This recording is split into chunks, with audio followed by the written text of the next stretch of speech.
Assalamualaikum warahmatullahi wabarakatuh. Om Swastiastu, Shalom, Namo Buddhaya, Salam Sejahtera untuk kita semua. Sebelumnya, perkenalkan nama saya Khairunisa Zara Ravenska dengan NIM 20095111092. Pada kesempatan kali ini, saya akan menjelaskan tentang premedikasi dan anestesi untuk memenuhi tugas mata kuliah Ilmu Bedah Umum Veteriner dengan dosen pengampu Dr. Hewan I Gusti Ngurah Sudisme, MSI.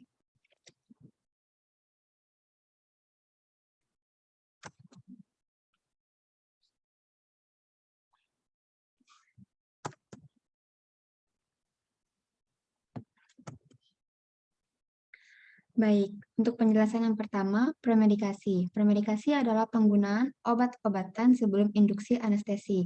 Obat analgesik akan menghilangkan rasa sakit, sementara obat tranquilizer akan menenangkan hewan untuk memudahkan penanganan. Tujuan dari pemberian premedikasi yaitu yang pertama memudahkan penanganan, lalu melakukan relaksasi, yang ketiga untuk memberikan analgesia, yang keempat untuk memperoleh induksi anestesi yang perlahan dan aman, stadium anestesi yang stabil dan pemulihan dari anestesi yang baik, yang kelima untuk mengurangi dosis obat anestesi sehingga efek samping dapat dikurangi. Terdapat beberapa golongan obat premedikasi yang sering digunakan seperti golongan sedatif hipnotika, antikolinergik, dan tranquilizer. Sedatif hipnotika merupakan suatu golongan obat-obatan pendepresi susunan syaraf pusat atau SSP. Obat-obat yang bersifat sedatif dan ansiolitik berperan besar dalam premedikasi dengan meningkatkan kualitas anestesi dan pemulihan, serta meminimalisir efek samping dari obat-obat anestesi yang tidak diinginkan. Obat-obat premedikasi yang umum diberikan untuk anjing adalah golongan tranquilizer seperti acepromazin, diazepam, midazolam, silazin, medetomidin, dan golongan narkotik seperti morfin, oksimorfon, meperidin, dan golongan antikolinergik seperti atropin dan glikopirolat. Beberapa jenisnya yang dapat dijelaskan seperti atrofin sulfat, yaitu merupakan agen antimuskarinik yang menghambat asetilkolin.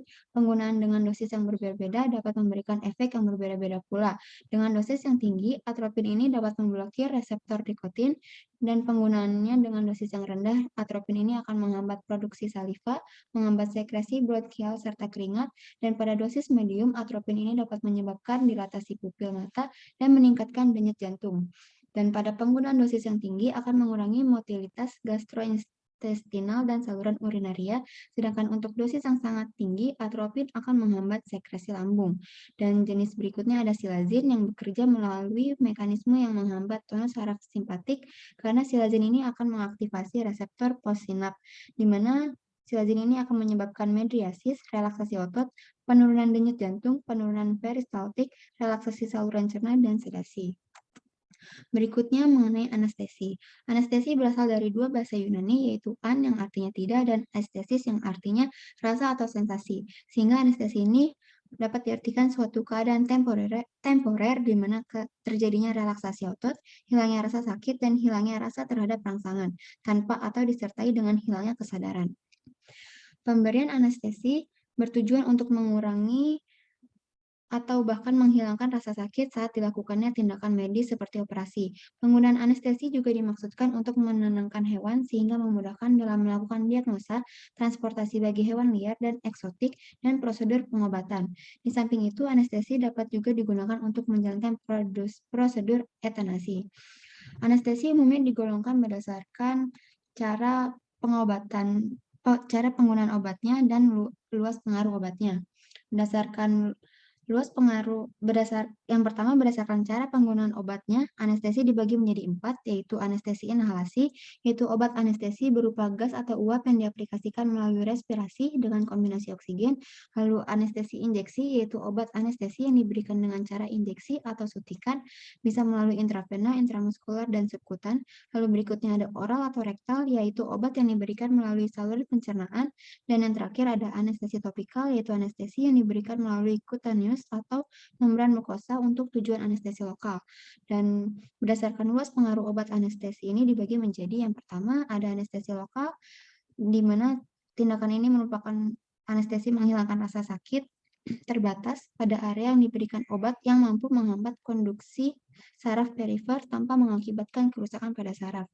Anestesi lokal ini bekerja dengan cara memblokade saluran ion natrium saraf perifer sehingga konduksi saraf terhambat dan respon terhadap stimulasi hilang secara lokal. Anestesi lokal ini dilakukan dengan cara pemberian obat melalui permukaan tubuh, subkutan, dan infiltrasi, di mana anestesi ini tidak disertai dengan hilangnya kesadaran.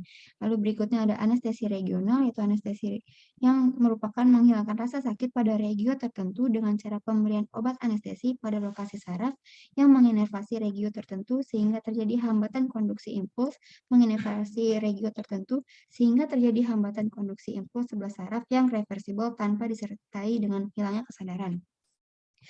Anestesi regional ini diberikan secara epidural, spinal, dan paravertebral. Lalu berikutnya ada anestesi umum, di mana anestesi umum ini adalah tindakan menghilangkan rasa sakit dan refleks otot di seluruh tubuh disertai dengan hilangnya kesadaran yang bersifat sementara. Anestesi ini diberikan dengan cara inhalasi, injeksi, atau gabungan injeksi dan inhalasi dengan tujuan utama untuk memperoleh kondisi sedasi, analgesia, relaksasi, dan tidak adanya refleks sehingga memudahkan dalam melakukan diagnosa atau tindakan pembedahan. Sekian penjelasan dari saya, mohon maaf jika banyak kekurangan. Saya tutup dengan para Santi Om. Wassalamualaikum warahmatullahi wabarakatuh.